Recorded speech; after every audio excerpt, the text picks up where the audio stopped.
Ora, muito boa noite para todos. Este é o programa Good Vibes e estamos de volta mais uma semana, novos desafios. Espero que a vossa semana tenha sido muito boa e que este fim de semana também tenha sido retemperador e que, de facto, estejam preparados para mais uma excelente semana. Hoje estamos a fazer o nosso programa 7 e vamos falar de espiritismo. E connosco temos alguém que é espírita e que se chama Amabile Ciampa.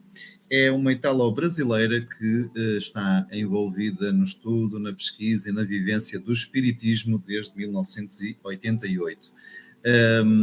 Ela já nos vai falar mais sobre isso. Entretanto, deixo já o convite a todas as pessoas para participarem através dos comentários, com perguntas, com observações, seja o que for, nós estamos aqui também para conversar convosco. Para iniciarmos o nosso programa, Amabile Ciampa, quem és? Boa noite, Vitorino.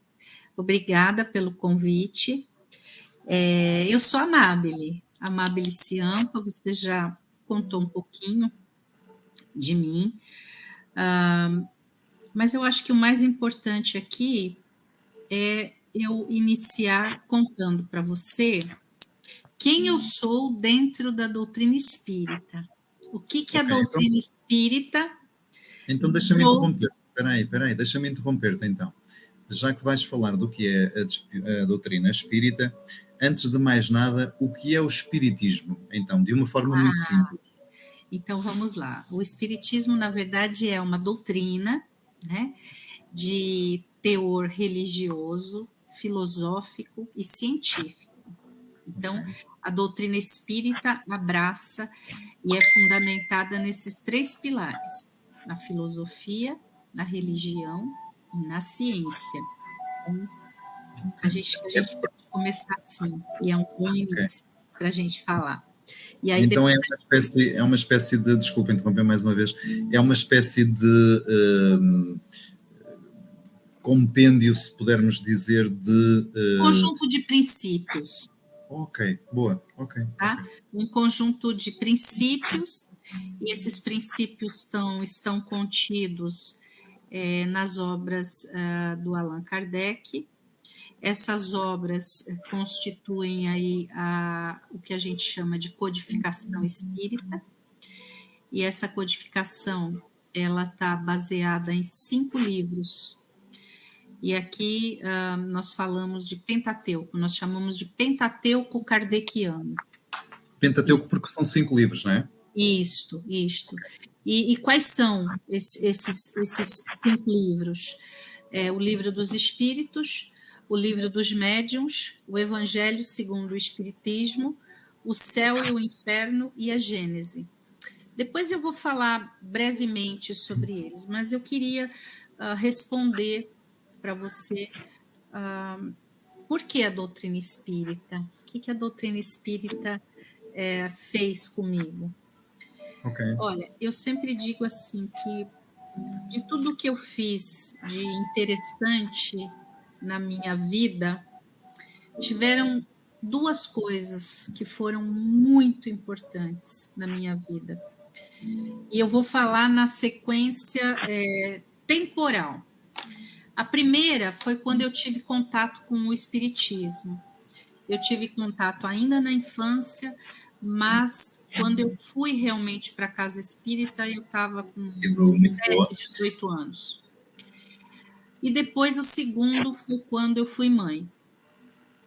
E o que uma coisa tem a ver com a outra e por que falar isso?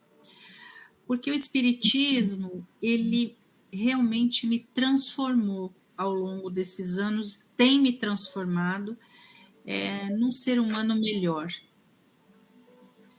Porque você passa a ver o mundo, você passa a ver as relações, você passa a ver as situações, os problemas, tudo que acontece no seu mundo de uma outra forma, com outro olhar. Então, ter me tornado espírita e ter tido contato com a doutrina espírita foi realmente um divisor de águas na minha vida. Mas então tu não nasceste no seio de uma família que já era espírita ou já era? Não, eu nasci num seio de família católica. Okay. E eu frequentei igreja católica, trabalhei no grupo de jovens, fui filha de Maria, a minha família inteira é católica, mas eu fugi à regra. Eu tive contato com o espiritismo, e o espiritismo, então, foi educando algumas sensações e alguns sentimentos que eu tinha, porque eu já tinha mediunidade, né, aflorada, uma sensibilidade muito grande, e que na Igreja Católica eu não encontrava as respostas para educar essa sensibilidade tão grande. E foi justamente na doutrina espírita que eu encontrei, e foi justamente lá eu não encontrei só a explicação para a minha sensibilidade.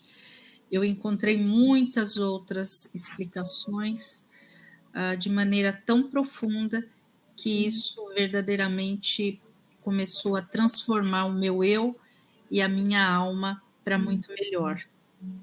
Ok. Então, E diz-me uma coisa. A apresentação é essa. E diz-me uma coisa, Amábile, como é que alguém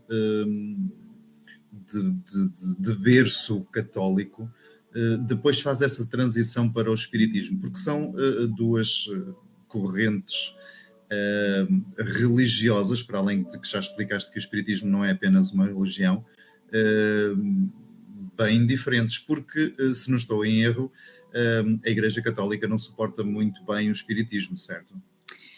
Eu assim, hoje, com a compreensão e com o entendimento que eu tenho, Vitorino, eu não critico nenhuma religião. Inclusive, eu sou ainda, vou ainda na Igreja Católica, porque eu tenho familiares que são católicos, e muitas vezes existem rituais, casamentos, batizados, que a gente frequenta. Então, assim, eu frequento. Agora, aonde eu verdadeiramente exercito a minha sensibilidade e a minha mediunidade é na casa espírita.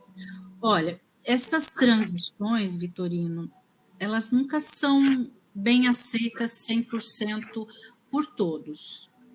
Por quê?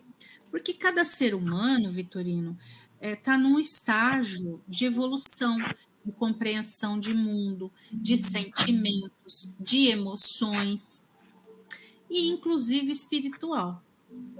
Então, é muito difícil você chegar para uma pessoa que gosta do amarelo e dizer para ela que o amarelo é errado, que o vermelho é que é bom e que é melhor.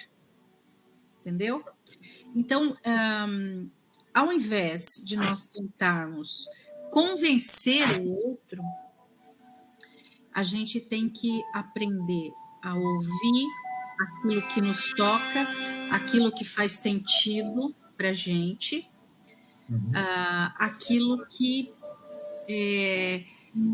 faz com que o que você entende por sua verdade reflita na tua aceitação. Então, eu respeito todas as religiões. Eu sou cristã, acredito em Deus, e tenho muitos amigos das mais diferentes religiões que você pensar, e eu aceito todos eles. Muitas vezes, eles não me aceitam. Eu aceito, assim, em termos religiosos, eu estou dizendo. Mas eu aceito todos eles. Por quê? Porque para eles, aquela explicação, aquela compreensão, aquele entendimento é o que faz sentido para ele naquele momento. É o que ele consegue assimilar na caminhada dele. E eu não estou dizendo com isso que o católico é melhor que o budista é pior do que o espírita, e não é nada disso, tá? Eu acho mesmo que tem que se levar em consideração aí a história da infância de cada um, os valores de cada um, mas principalmente a percepção espiritual, a compreensão espiritual em que cada um se encontra. Tá? Okay. Mas, por Porque, exemplo, um católico pode ser...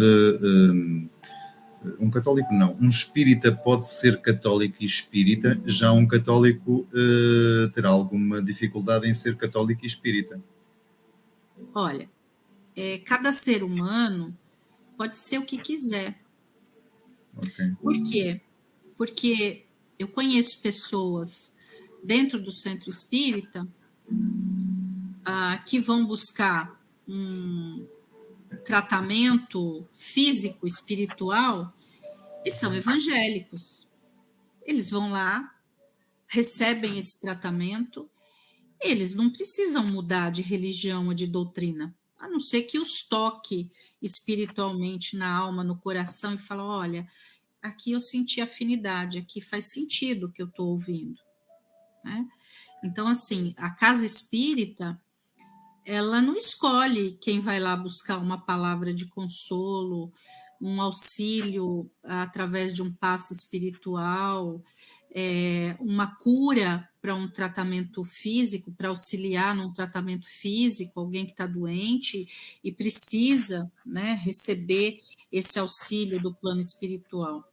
Então, nós não fazemos distinção. Ninguém chega lá na porta do centro espírita e fala assim, carteirinha, você é o quê? Católico? Budista? Evangélico? Não pode entrar. Católicos vão para aquela fila. Em absoluto. É um espaço extremamente democrático, aonde todos são bem-vindos, porque ali somos todos iguais, filhos de Deus, e trabalhadores. Eu vou colocar trabalhadores na seara do Cristo. Por quê? Porque quando eu falo trabalhadores na seara do Cristo, eu sempre gosto de deixar muito claro que o médium, ele é mais necessitado muitas vezes do que aquele que vai buscar auxílio, vai buscar ajuda. Porque o médium, ele é mais devedor, porque ele já tem esclarecimento e ele tem que orar e vigiar, cuidar muito do seu pensamento, dos seus sentimentos, para não errar, para não cair. E isso não significa que a gente não caia e não erre, nós estamos todos em evolução. Só que como a gente já tem alguns conhecimentos, então a gente tem que ser mais responsável com aquilo. Quando você já tem um conhecimento de um determinado assunto, você tem que saber o que pode, o que não pode, o que deve, o que não deve. Né? Mencionaste aí um aspecto interessante. Falaste na sementeira do Cristo, não é? O Espiritismo acredita no Cristo encarnado homem, não é?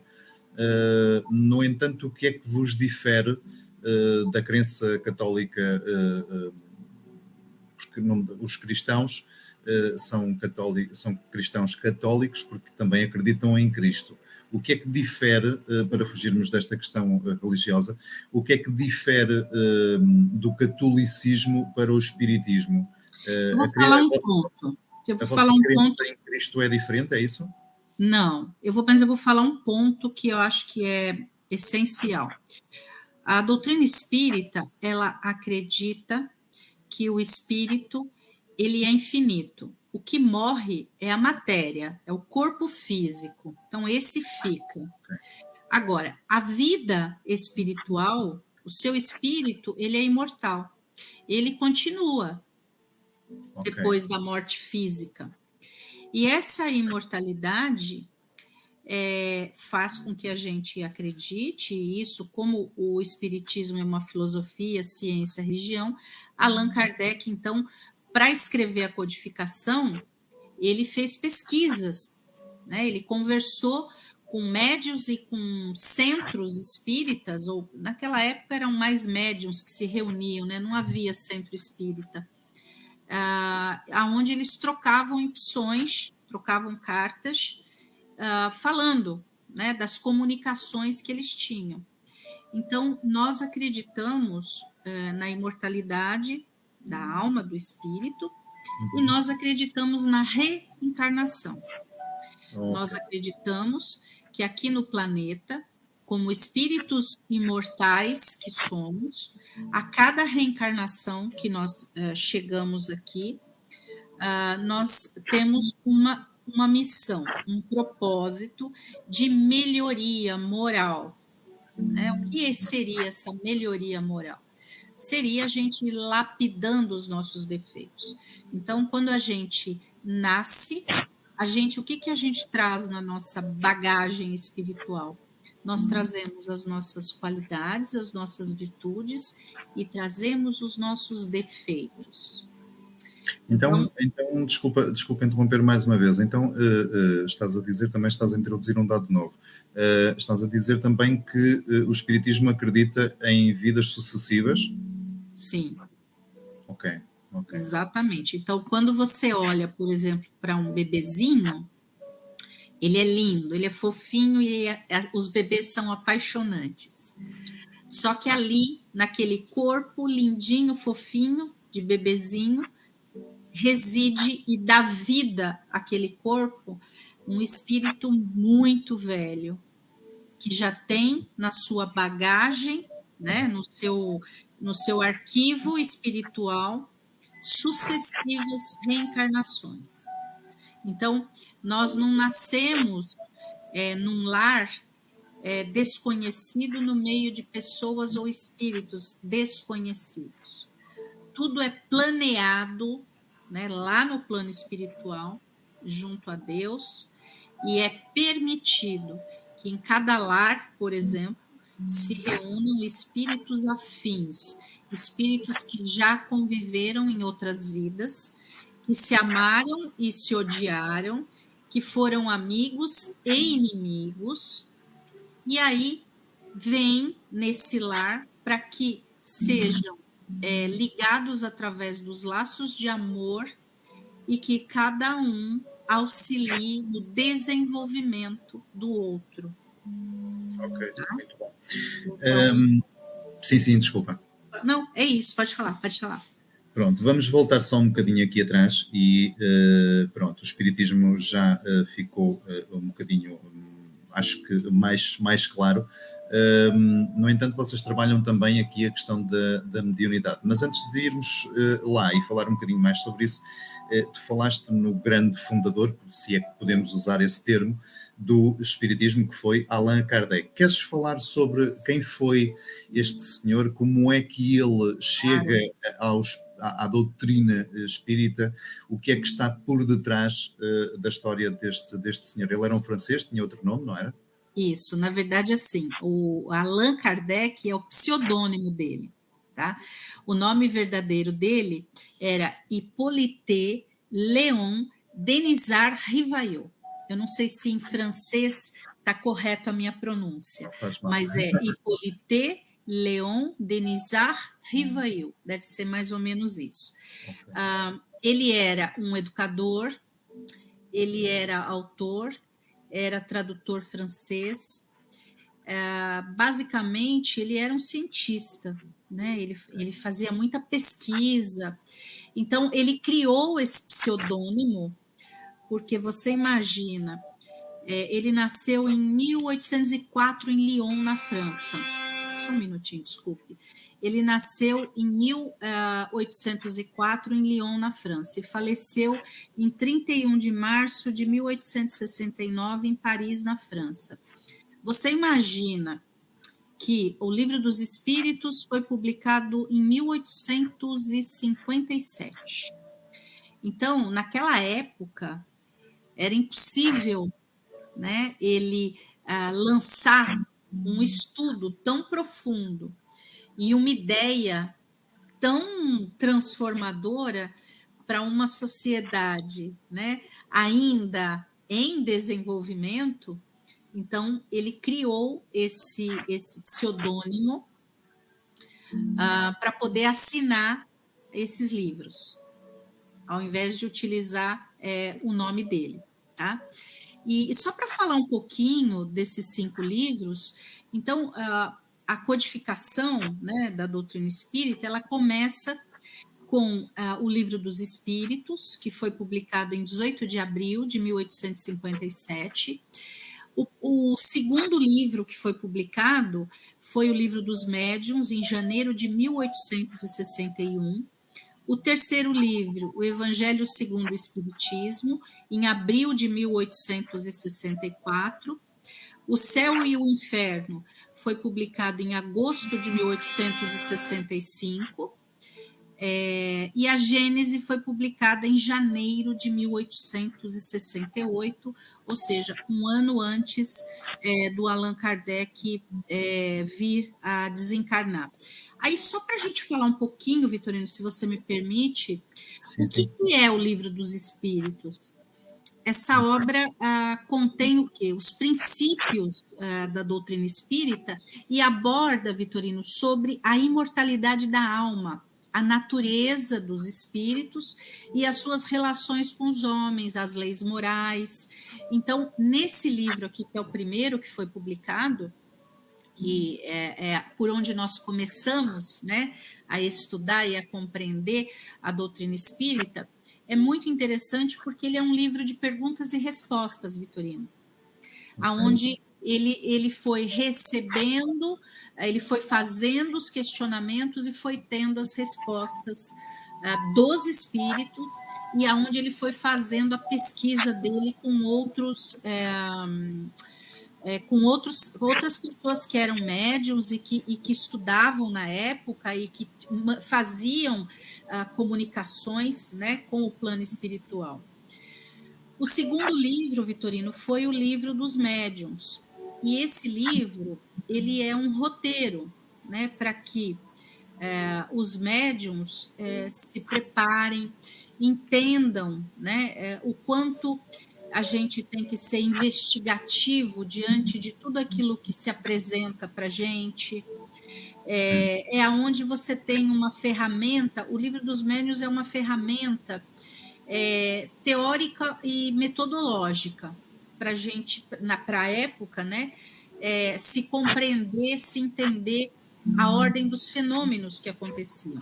Porque na época, o mais importante, as pessoas se reuniam muito para os fenômenos, tá? De ver a manifestação dos espíritos, batidas em mesa, mesas que se movimentavam. Então, na época, era muito voltado para espetáculo mesmo, tá? De fenômeno. E aí, o terceiro livro, que é o Evangelho segundo o Espiritismo, já dá um enfoque maior às questões religiosas, éticas, comportamentais, baseadas no Novo Testamento bíblico.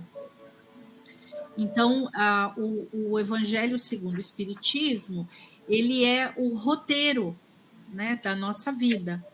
Então, ele é o que nos alimenta, né, com as palavras, com os ensinamentos deixados pelo Cristo, e que nos ajuda a alinhar moralmente, tá? E é utilizado, então, ao Novo Testamento. O quarto livro é O Céu e o Inferno.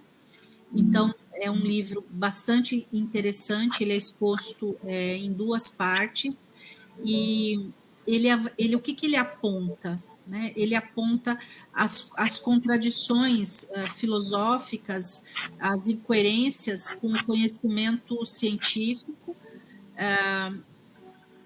e ele vai, isso na primeira parte, e ele, quando passa para a segunda parte, você vai encontrar os diálogos que foram estabelecidos entre o Allan Kardec e os diversos espíritos que surgiam, que apareciam nessas reuniões, e nas reuniões com médiuns aí espalhados, né, por vários locais, que eles trocavam cartas, eles trocavam longas cartas comentando e narrando, né, das experiências e fenômenos que eles tinham tido em comum. E o Kardec recolhia toda essa quantidade de informações das mais diversas e diferentes partes, compilava isso para poder fazer, transformar isso numa leitura e num livro com consistência, né, de informações. Mas, Amável, ele inicialmente, tal como referias, ele era um cientista e um estudioso, não é? E ele no fundo, no primeiro instante, ele vai, de certa forma, tentar perceber se, no meio desses fenómenos, tal como dizias, se havia alguma veracidade ou não. Ele vai enquanto cético Exatamente. Inicialmente, não é? Depois, Exatamente. como é que ele passa à fase do talvez haja alguma coisa aqui interessante e de repente está a construir a base de uma nova filosofia, religião e forma de estar? Na verdade, no início não foi nada pacífico a aceitação, né? Mas depois que as pessoas começaram a tomar contato, porque assim, Vitorino, antes de responder essa sua pergunta, nada é por acaso, Vitorino. Nós estamos cercados o tempo todo pelo plano espiritual, né? Nós não, quando a gente, às vezes eu vejo as pessoas fazerem alguns comentários e eu também já fui assim, eu resolvo, eu faço no meu tempo da maneira que tem que ser. Não é assim, né? Na verdade, o tempo todo a gente, claro, tem os nossos desejos, os nossos anseios, os nossos sonhos.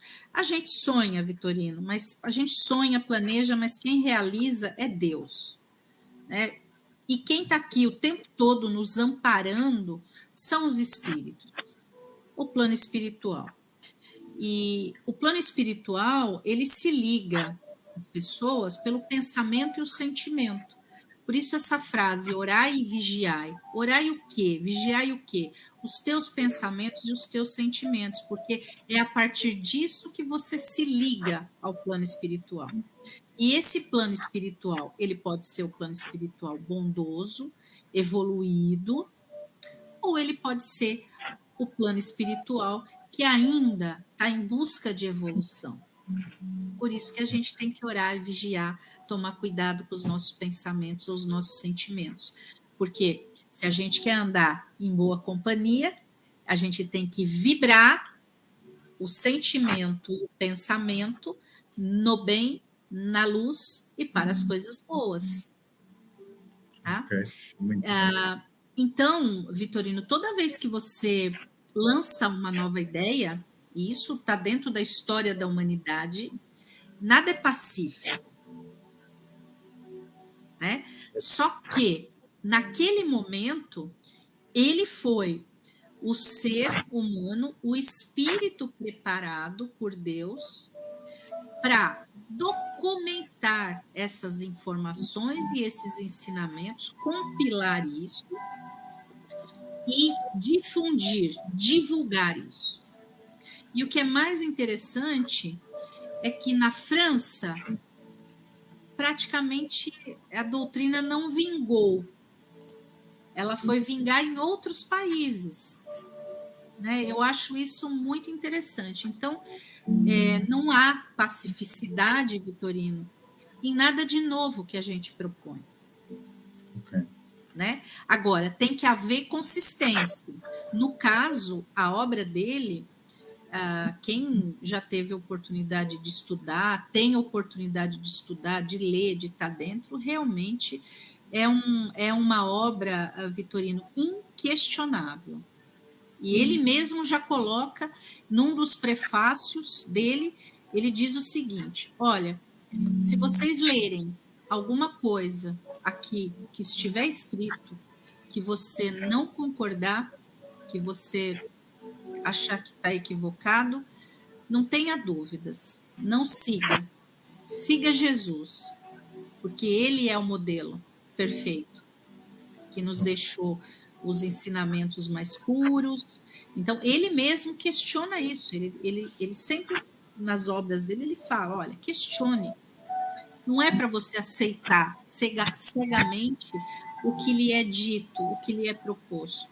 Questione, reflita a respeito de tudo que está se apresentando à sua frente. É importante isso.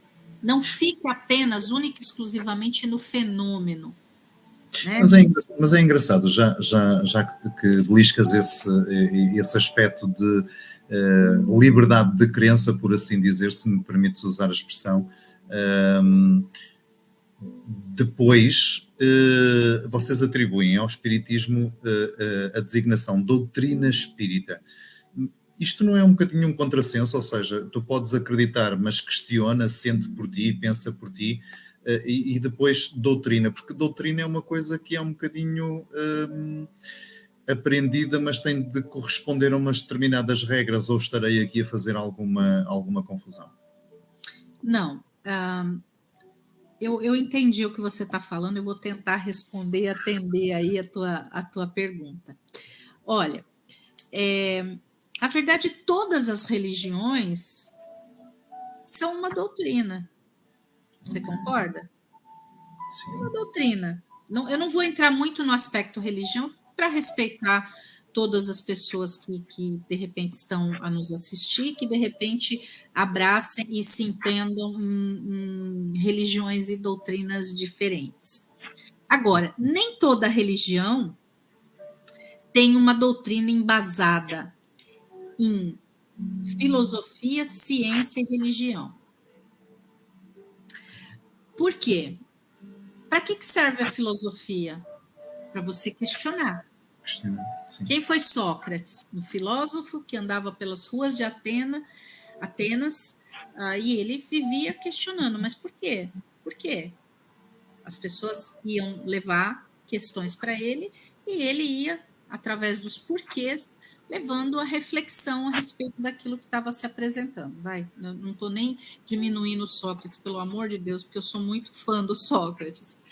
Okay. O que é a ciência? É justamente a arte da interrogação, não é?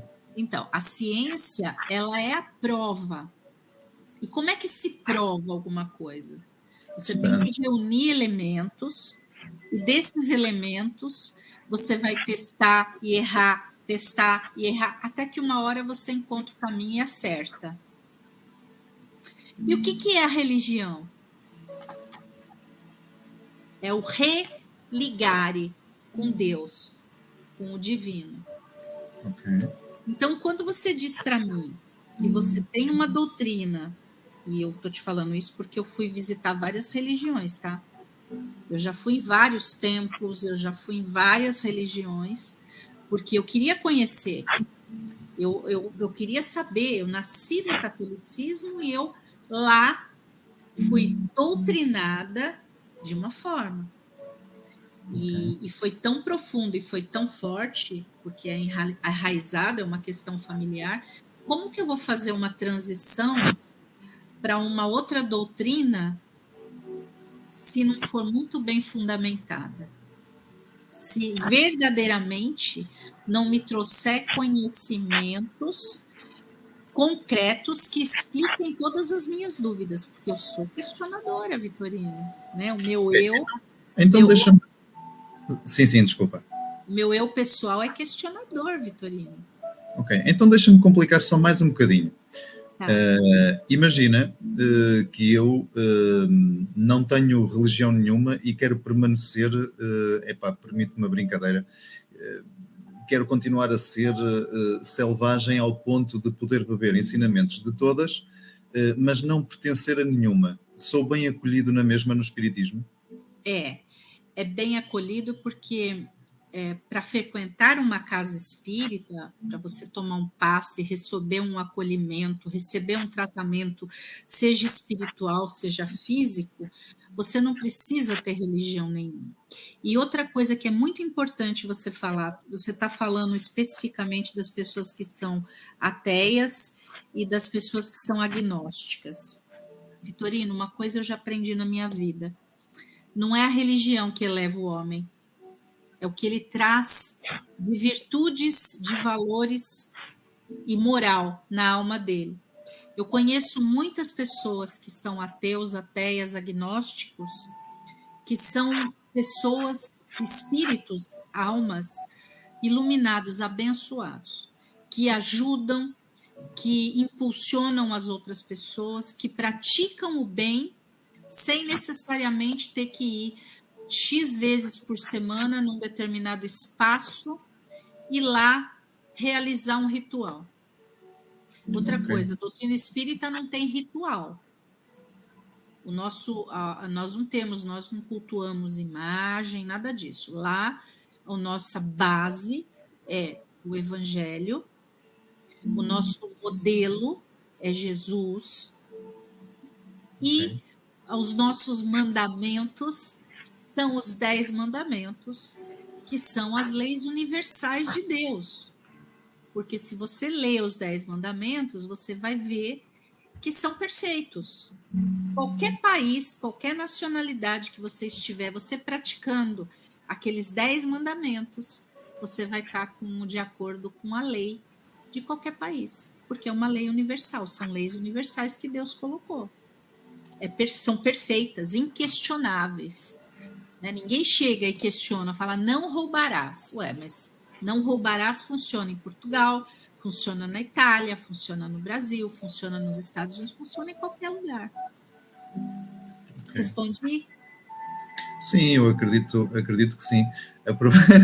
Aproveito, sim, para mim, sim. Aproveito para darmos aqui uma pausazinha para darmos boa noite à Cristina Calçada, que nos está a acompanhar. Ela diz boa Oi, noite, meus Cris. anjos. Beijinho para você, linda. Depois também a Maria Silva diz aqui boa noite, seres divinos, amor e luz. A Oi, Maria. Sónia, a Sónia Oliveira diz nada acontece por acaso, há bocadinho estavas a falar nisto também. Boa noite, Sónia. A Sofia Om está a desejar-nos também boa noite.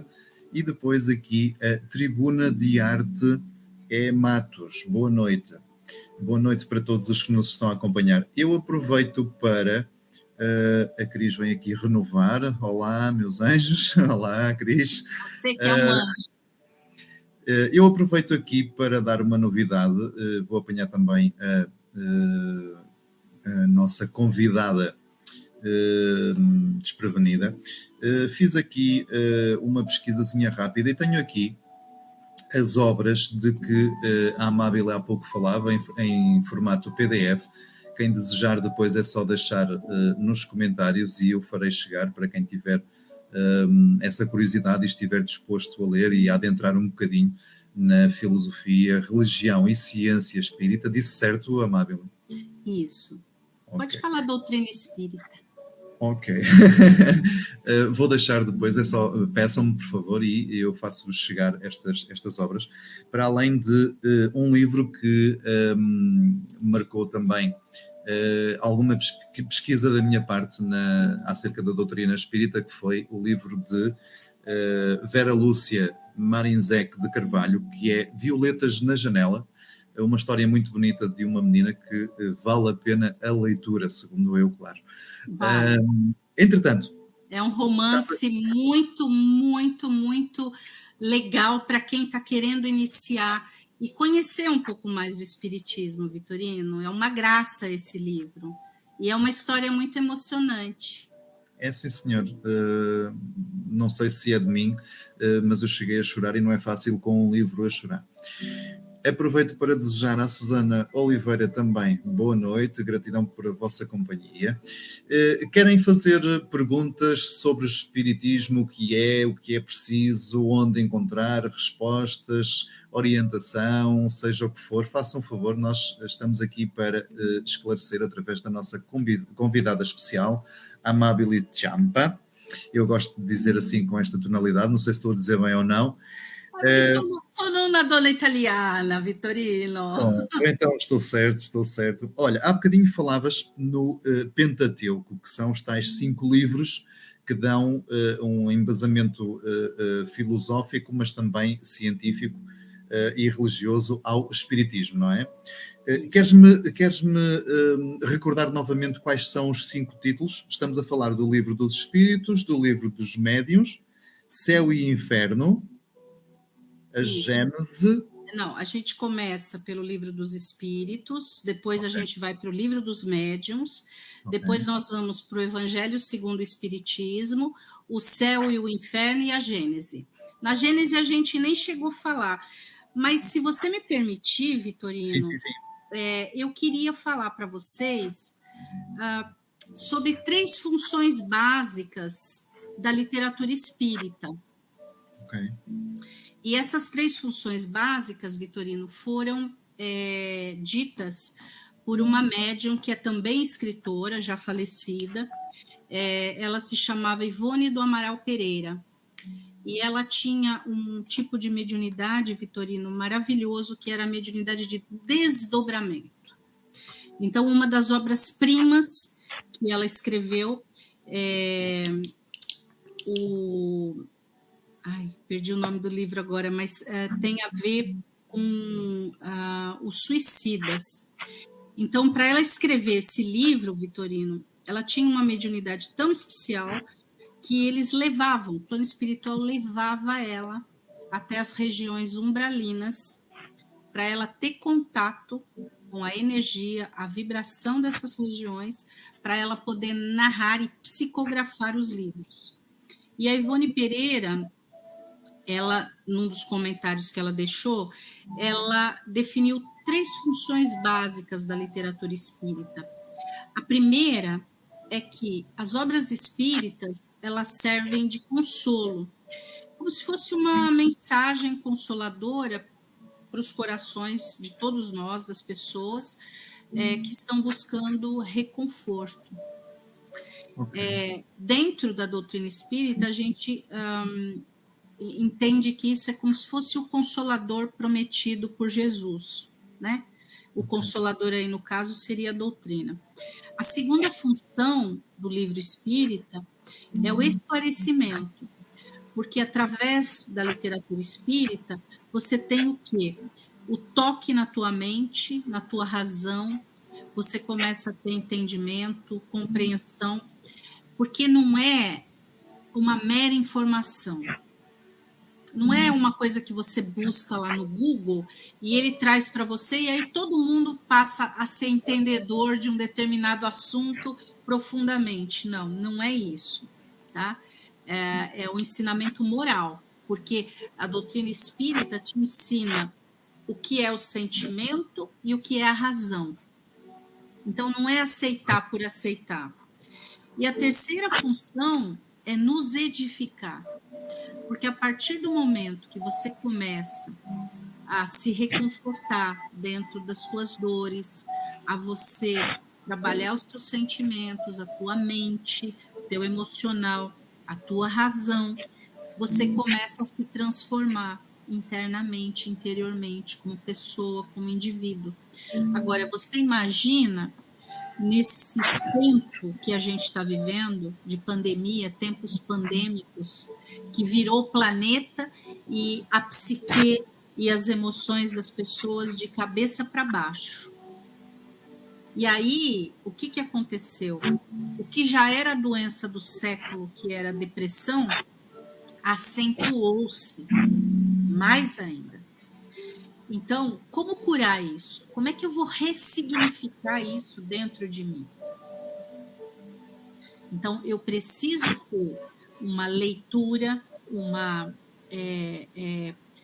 que tenha bases sólidas, conhecimento de valor, que verdadeiramente toque a minha alma, que verdadeiramente me transforme como ser humano, para que eu faça diferença, não só no meu caminhar, mas também que eu seja e faça a diferença de maneira positiva no caminhar de todos os lugares e de todas as pessoas que passarem por mim ou que eu estiver presente. Certo? Então, isso é uma boa dica, né? Para buscar autores aí valorosos. Dentro, lá no Brasil, a gente pode citar aí, que a gente até já tinha comentado, Chico Xavier. Sim. Que foi Vamos aproveitar. Sim, desculpa, diz. O maior médium brasileiro. Você tem o Divaldo Pereira Franco, que ainda é vivo e que é um humanista e que já fez palestras pelo mundo todo. Você tem Ivone Pereira.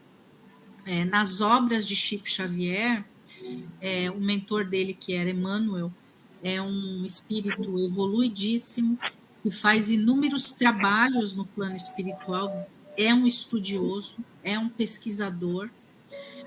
Você tem André Luiz, que também foi um médico encarnado e que ele funcionou nas livros que psicografou, nas mensagens que mandou através do Chico, como um repórter do além, porque ele foi conhecer colônias espirituais, ele foi conhecer inúmeras condições que até então eram ignoradas, e através da mediunidade do Chico, da psicografia do Chico, isso ficou registrado em inúmeros livros de valor e de estudo que nos transformam verdadeiramente. Aliás, dos livros, desculpa, um dos filmes mais conhecidos do Espiritismo, Nosso Lar, penso que foi uma psicografia do André Luiz, não foi? É o primeiro livro de uma coleção de livros psicografada pelo Chico através e pelo espírito de André Luiz. Só falar nisso, vai haver um segundo filme Nosso Lar. Por acaso ainda não saiu, não sabes se eu já ainda não sei. Okay. Eu ainda Desculpa, não sei. Interrompido, diz, continua. O primeiro livro que o Chico Xavier psicografou foi no ano de 1932 e se chamava Parnaso do Além-Túmulo, que foi uma obra, porque o Chico foi muito contestado durante a vida dele, né? Foi perseguido, porque, assim, ninguém acreditava no tamanho e na proporção da sensibilidade e da mediunidade dele, né? Porque o Chico reunia inúmeras mediunidades. Então, ele tinha evidência, ele tinha psicografia, ele incorporava, ele se teletransportava. O Chico, eu até assim, né, um médium com uma missão, porque ele era um missionário, né, da luz, né, que reencarnou aqui para compartilhar conhecimento. Ele foi um instrumento de Deus para despertar tantas pessoas, para curar as dores de tantas pessoas, principalmente de mães que perdiam seus filhos. Eu não sei se você tem esse conhecimento, que o Chico recebia as mães que tinham perdido seus filhos, e os filhos mandavam cartas que ele psicografava para essas mães. Então, isso aliviava a dor da alma dessas mães que perdiam seus filhos, né?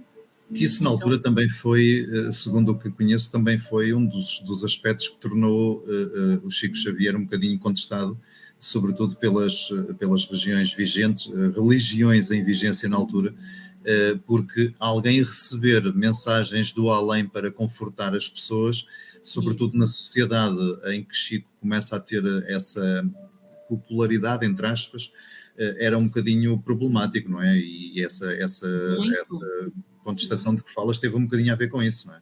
Muito, demais. Ele sofreu muito. Eu não o conheci em vida. Quando eu fui visitar a última casa que ele morou, eu conheci o filho dele. Mas quem o conheceu em vida, o padrão energético de se aproximar dele já era uma cura, né? Ele foi estudado até pela NASA, Vitorino. A NASA estudou o tamanho da aura dele. A aura dele tinha mais de 10 quilômetros, Vitorino. Imagina uma aura com mais de 10 quilômetros. Então, assim, tanto que quando ele desencarnou, tem um livro psicografado, aliás, vários, pelo Carlos Bacelli, que é um médium que era muito amigo e auxiliava lá nas obras do Chico, contando que o Chico foi recebido no plano espiritual por Jesus, Maria, pessoalmente. Tamanho era a bondade e a missão que ele realizou aqui, difundindo a doutrina do Cristo. Uma das coisas que eu achei super interessante da história do Chico Xavier era uma vontade que ele tinha de, como vocês dizem, os espíritas, no momento de desencarnar, que fosse uma coisa muito serena, muito Aliás, ele sempre se pautava também, pelo menos é essa a história, nunca conheci, uma pessoa muito humilde em tudo. Demais. E ele queria sempre, por mais que tentasse, nunca era, mas queria sempre muita descrição.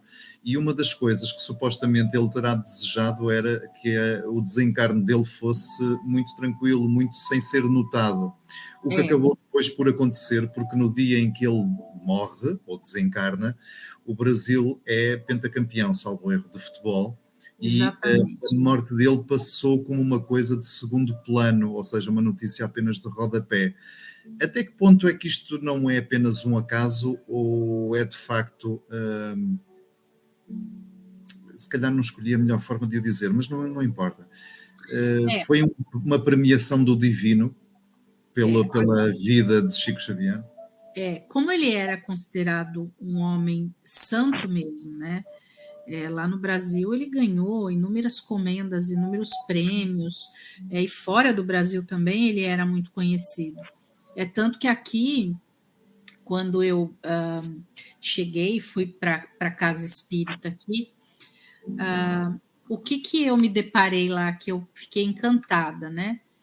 É que os médiuns lá conhecem Chico Xavier e falam, porque o Chico, os livros de Allan Kardec e os livros de Chico Xavier são livros de estudo, livros de transformação, que a gente utiliza, lê, porque é literatura obrigatória, né?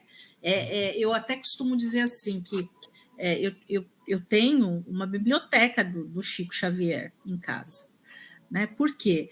Porque foram as bases, né?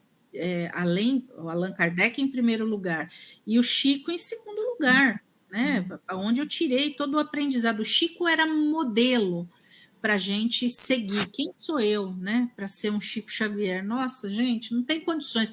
Eu não sei nem quantas vezes eu preciso, milhares de vezes eu preciso reencarnar para ser, né? Eu não sou nem um cisquinho perto dele como médium, mas ele verdadeiramente transformou, né, e espalhou, né, o que há de bom conhecimento e valor para as pessoas, para os seres humanos. E ele realmente escolheu porque, assim, o tamanho da importância e da idolatria que as pessoas tinham a ele é complicado, né? Porque todo mundo podia querer um pedacinho, causar tumulto, choro, e mesmo com a descrição dele, teve toda uma quantidade muito grande de pessoas, né? Teve uma emoção muito grande, porque naquele momento, né, o Brasil estava perdendo o seu expoente máximo do que é a prática da caridade, do que é a prática do amor fraterno, do que é a prática do auxílio sem nada esperar, da humildade. É realmente um espírito missionário e muito evoluído, viu, Vitorino? Ele foi um dos últimos aí que a gente ouve falar, que passaram aqui pelo nosso planeta com uma missão, e uma missão linda, né, que era trazer o Evangelho do Cristo, os ensinamentos do Cristo, de uma maneira acessível, que todos pudessem acessar. Ok, muito bem. Olha, vamos aqui dar também o nosso boa noite à Sofia da Terra, Sofia, que deixa aqui um recado para a Sónia Oliveira. Olha, um tema do teu interesse. Depois temos aqui também a Tina Nunes Afonso, que nos diz boa noite, parabéns pelo tema.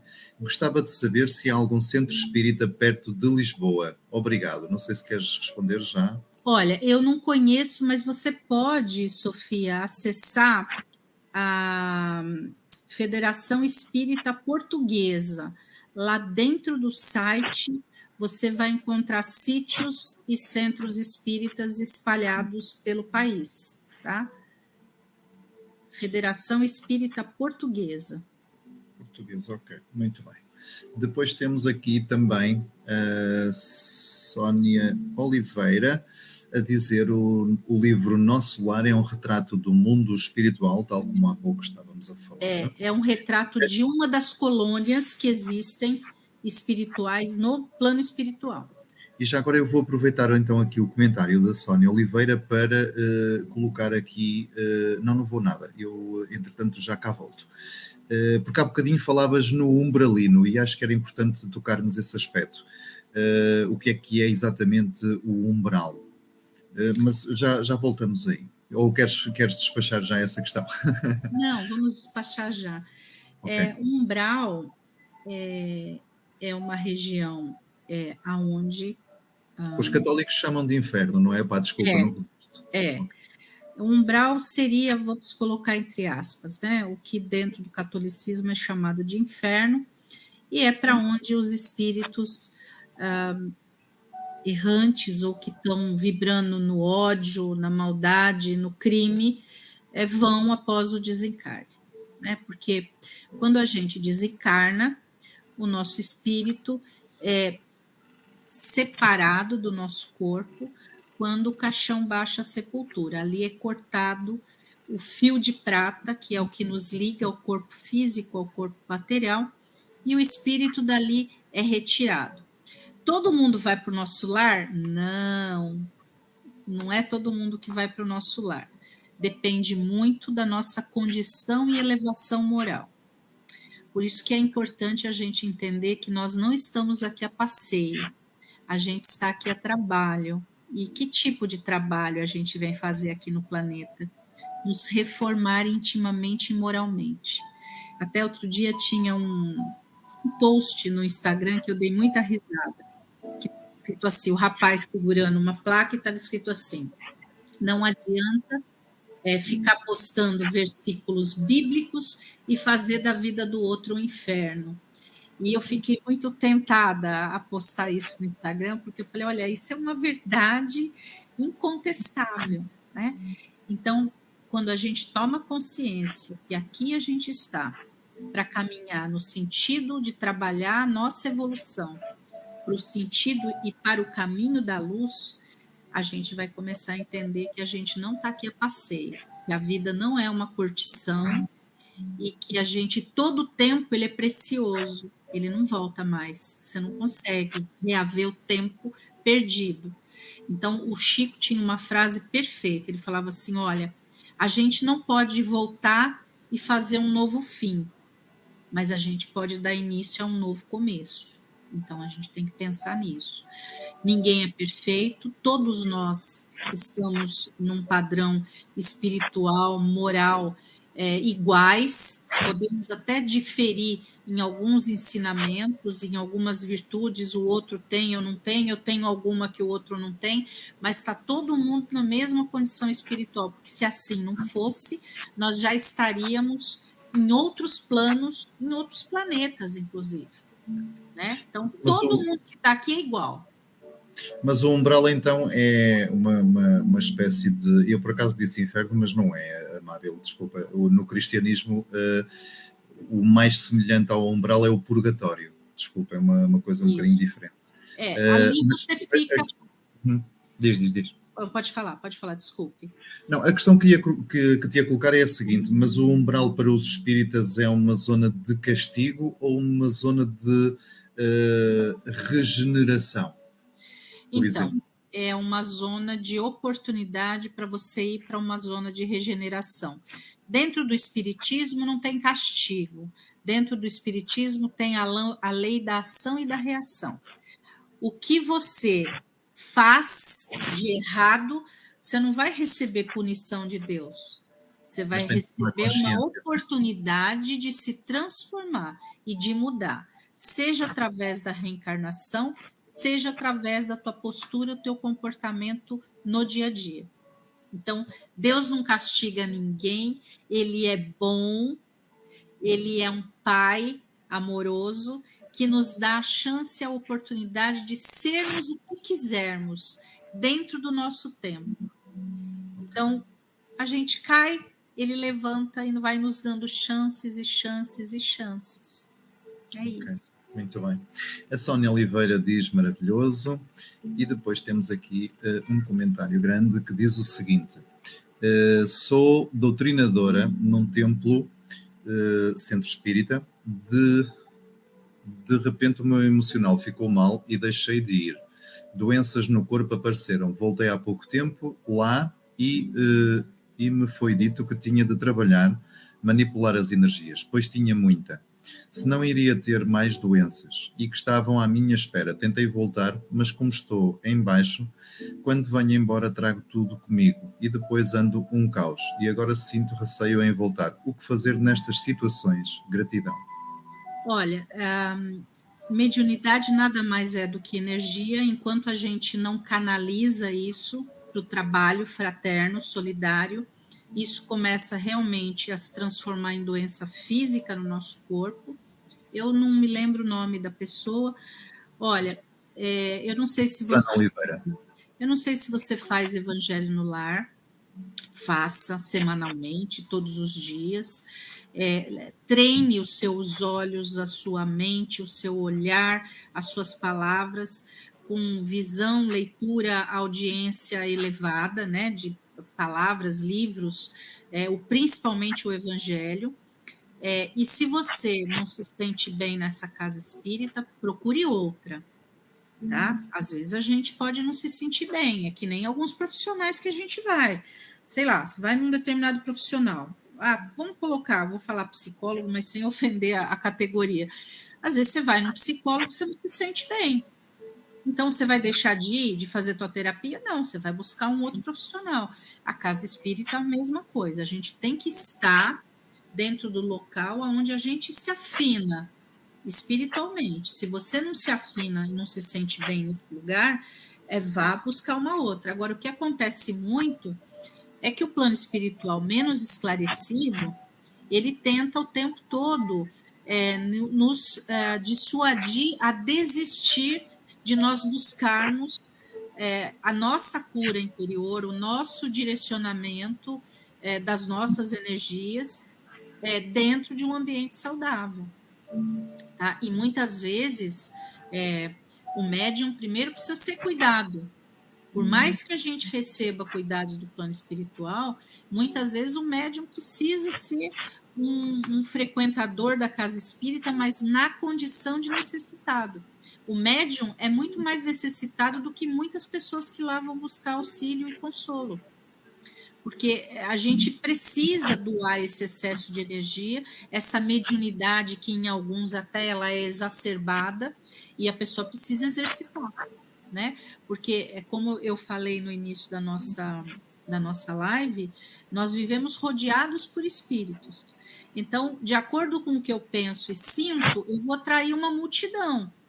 Então, se eu não for no centro espírita, essa multidão que está comigo também não vai adquirir compreensão, elevação, iluminação e socorro. Mas isso que acabaste de dizer é uma questão muito interessante e permite-me aqui abordar pelo menos mais dois aspectos que eu gostaria que nós falássemos. Tu estás a falar por palavras diferentes dos espíritos obsessores, não é? Também. É que assim, a palavra obsessor, Vitorino, é uma palavra muito dura, né? Sabe? Então, assim, eles estão numa condição que eles precisam de auxílio, eles precisam de iluminação.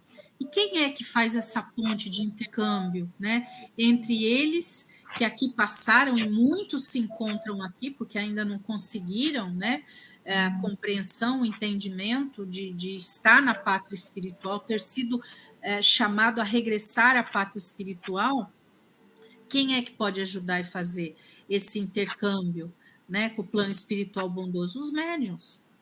O que é médium? É você mediar. Então, eu vou mediar aquele que chega necessitado, seja encarnado ou desencarnado, com o plano espiritual bondoso que está nos assistindo, nos auxiliar o tempo todo no nosso dia a dia.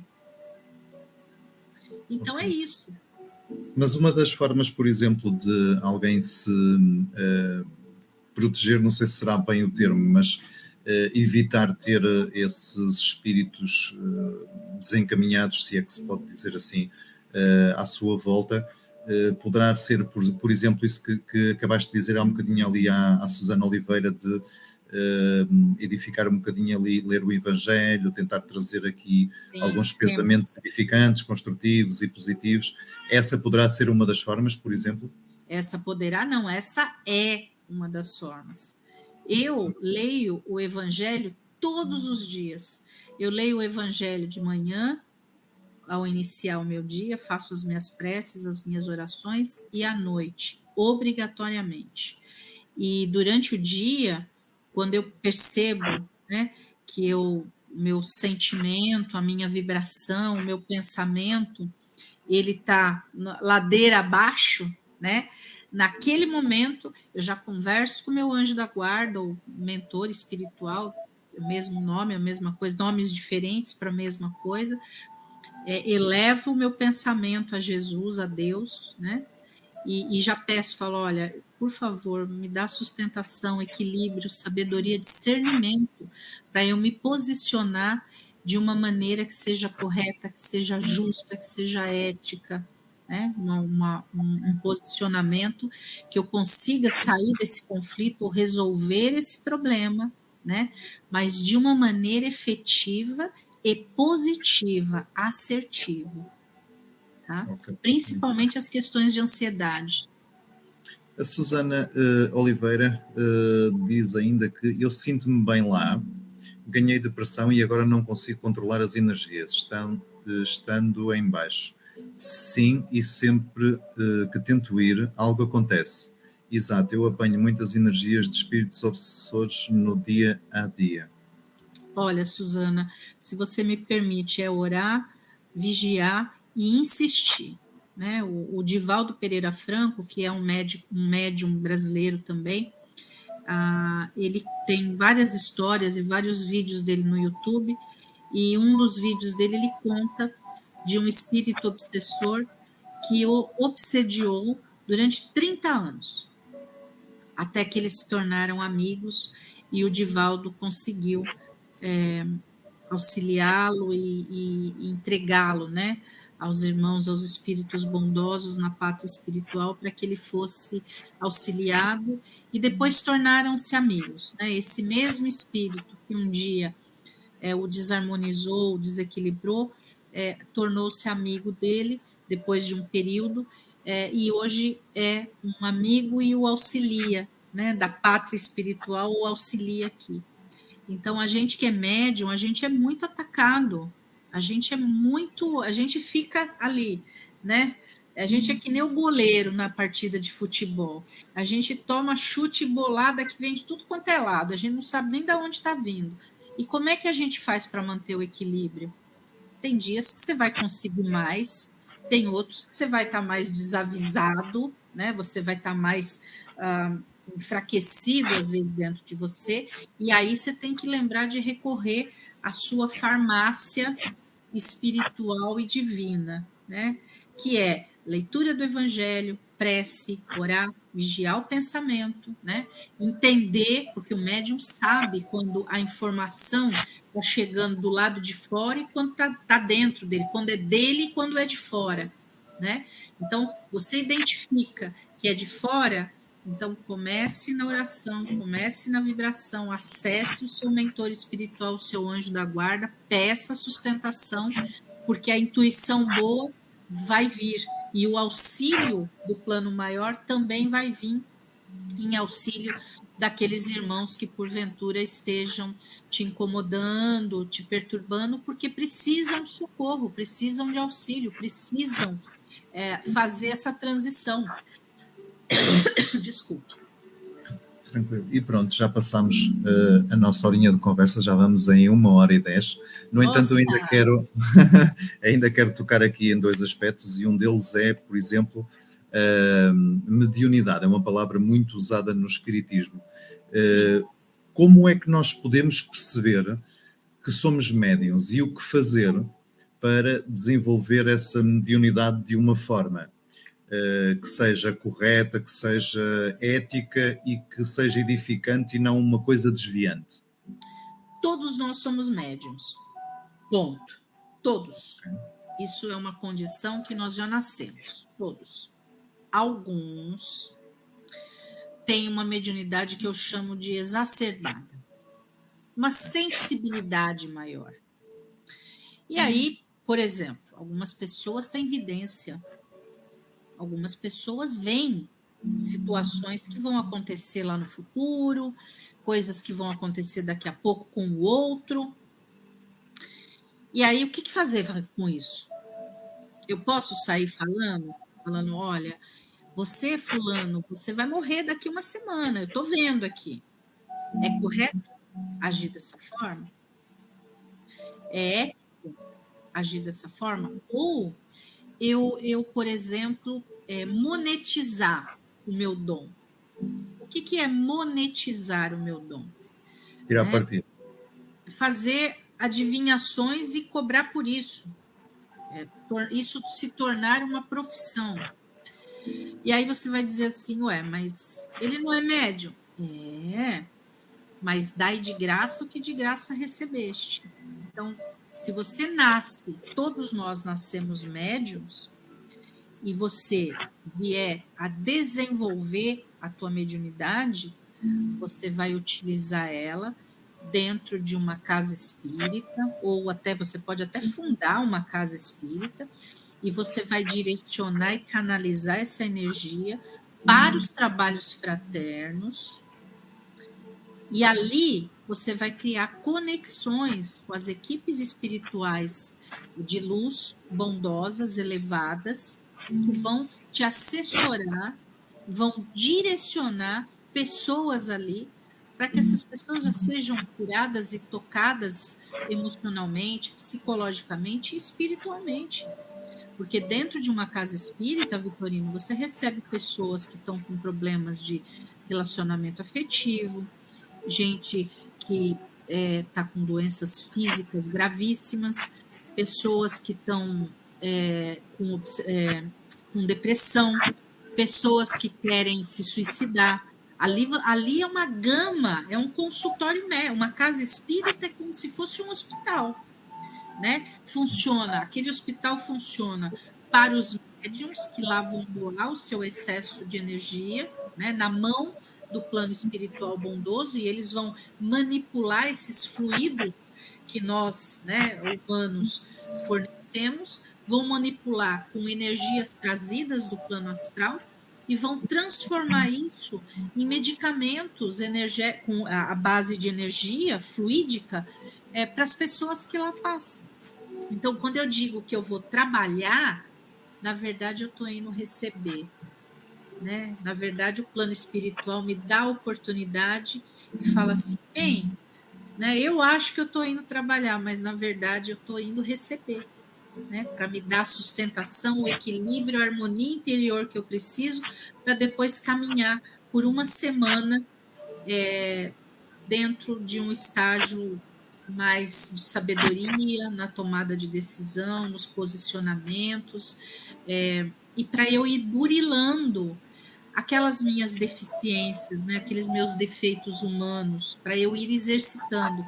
É muito engraçado. Então, assim, se você pede paciência para Deus, ele não vai te mandar 1 quilo de paciência. Ô, Vitorino, eu estou te mandando aí 2 quilos de paciência pelo correio. Não, ele vai te mandar situações para você exercitar a tua paciência, né?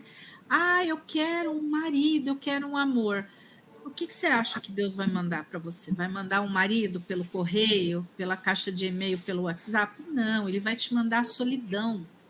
Porque se você souber conviver sozinho, exercitar o amor próprio, talvez aí você vai encontrar o caminho, né? Você vai reformar o jardim do teu coração para saber receber uma outra pessoa, mas para você também saber ser recebido pelo outro. Então, a psicologia divina, ela é muito sábia, porque você tem todo o tempo do mundo, porque são reencarnações sucessivas. Ah, você não quer aprender nessa vida e evoluir nessa vida? Você quer perder a tua encarnação e ficar estacionado? Não tem problema. Deus não vai te punir, te castigar. Ele vai falar, filho, volta de novo agora. Regressaste para a pátria espiritual? Vamos fazer um novo planeamento, ajustes, vou te dar ferramentas, você já tenha mais alguma bagagem que você amealhou nessa tua última vida, vais voltar agora, e agora dessa vez o teu desafio vai ser vencer isso, isso e isso. E aí a gente vem. A gente aceita essa oportunidade misericordiosa e a gente vem, né? A gente vem com a cara e com a coragem na bagagem, Vitorino. Ok, muito bem. Olha, a Susana Oliveira diz obrigada pelas palavras, ajudou-me muito a ter mais força. Sim, precisam de luz. Eu aproveito para colocar-te a última questão, que é, há bocadinho falaste 2 ou 3 vezes num termo interessante e que não poderíamos deixar de falar nele. As pessoas vão às casas espíritas à procura de orientação, à procura de esclarecimento também, mas também à procura de cura. Há bocadinho falavas nisso e entretanto falaste no passo espiritual. O que é isso do passo espiritual? Queres-nos explicar? A primeira coisa que, antes da gente chegar no passo, que é importante. Por que a gente adoece o corpo físico? Antes da gente adoecer o corpo físico, a nossa alma está doente, o nosso espírito está doente, e isso se reflete no nosso corpo físico, porque a partir do momento que eu não burilo a minha moral, eu não questiono as minhas questões e deficiências morais, eu estou adoecendo o meu espírito e a minha alma, porque ele não está atuando na sua plenitude como deveria estar, de acordo com as leis universais e com as leis de Deus. Muito bem, aí eu adoeço fisicamente, tá? E cada doença aí, a psicologia explica, a ciência da psicologia explica por que a gente adoece. Determinada a doença está relacionado a determinadas posturas e comportamentos humanos. Então, aí você vai lá na casa espírita, eles têm lá o trabalho de saúde. Então, tem equipes do plano espiritual, equipes médicas, que atuam junto com os médiuns encarnados. E o que se faz lá? Lhe é aplicado um passe, que nada mais é do que uma imposição de mãos, uma certa distância do corpo, aonde o médium ele vai ser intermediário das energias trazidas pelo plano astral, pelo plano espiritual superior, e vai ser doado fluidos. Então, fluidos que são doados, energia, né, que é doada. Tanto que a mão do médium de cura, ela ferve, principalmente a ponta dos dedos. E se a gente não vai, fica muito tempo sem ir, sem trabalhar na casa espírita, você começa a sentir que a tua mão ferve.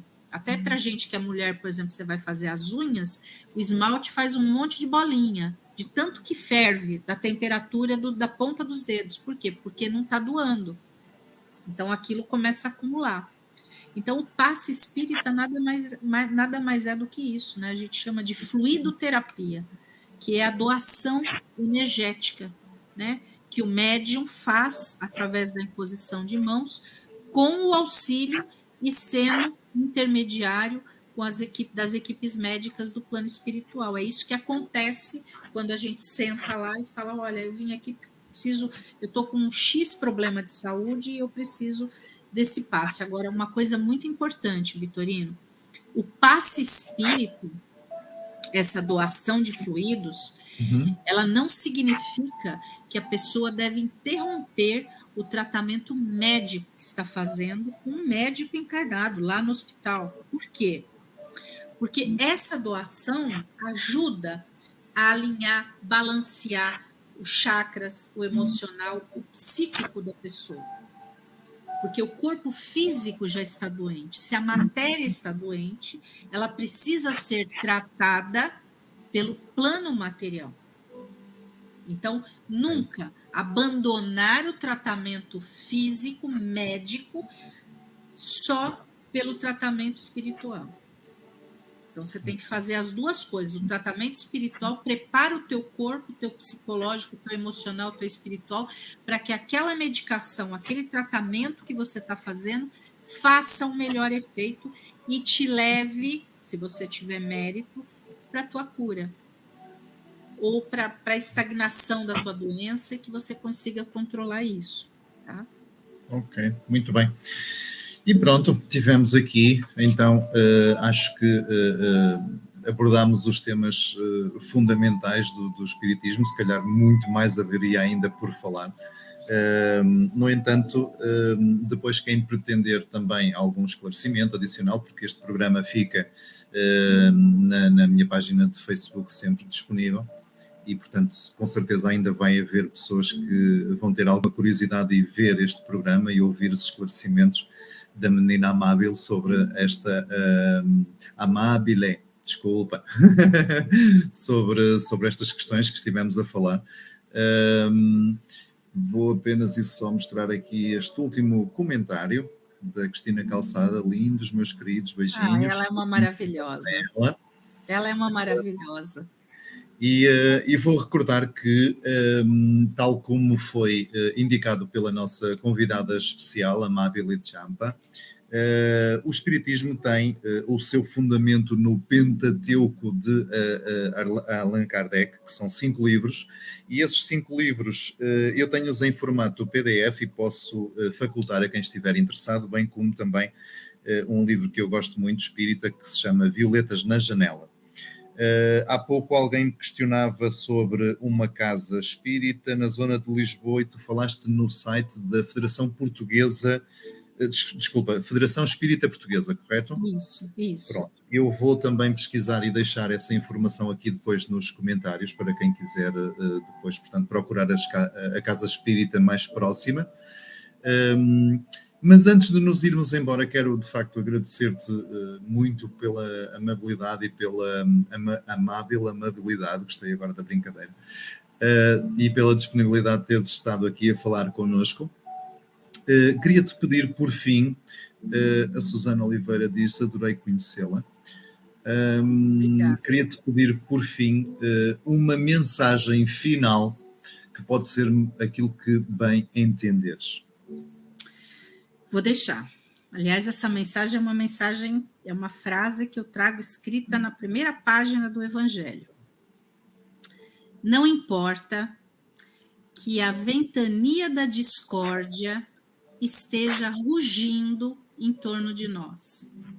O importante será erguer o coração e as mãos, a palavra e a atitude para construir. Muito bom. Vitorino, muito obrigado por esta oportunidade de estar a falar no teu canal. Foi realmente um prazer, uma alegria estar aqui contigo e com as pessoas que fazem aí a tua audiência.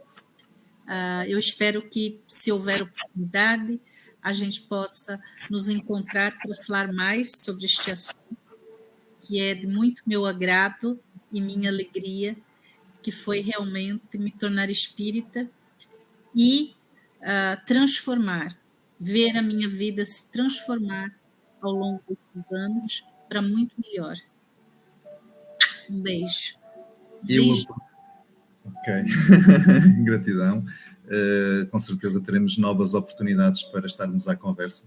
Eu aproveito para deixar a minha mensagem e então despedindo-me de todos aqueles que nos acompanharam, das contribuições e daqueles que futuramente também vão ver, visualizar este programa depois a posteriori, que nos tempos que estamos todos a atravessar, não importa se és preto ou branco, não importa se és budista ou espírita, ia dizer espiritista, que não se diz-se espírita, correto? Sim. Ok. Não importa o que és, através dos rótulos, das aparências, importa aquilo que és aí dentro. E, portanto, se todos lá dentro é uma possibilidade que sejamos filhos de qualquer coisa que nos transcende, então se calhar todos podemos viver em harmonia. E então, ainda que eu fale inglês e tu francês, se calhar podemos arranjar aqui uma ponte entre nós. E esse é o desafio que eu quero deixar para todos nós esta semana, é que sejamos construtores de pontes e não alimentadores do caos. Gratidão a todos. E não levante muros. E não levantar muros é ótimo, derrubar muros, levantar muros não. Não, a não ser que seja para construir casas. Verdade, verdade. Grazie Pronto. mille, Vitorino. Un bacio e un abbraccio per te e per tutti. Ok, gratidão a todos então e até para a semana no Good Vibes. Acompanhem-nos sempre. Uma ótima semana para todos. Até à próxima. Deus não castiga ninguém, ele é bom, ele é um pai.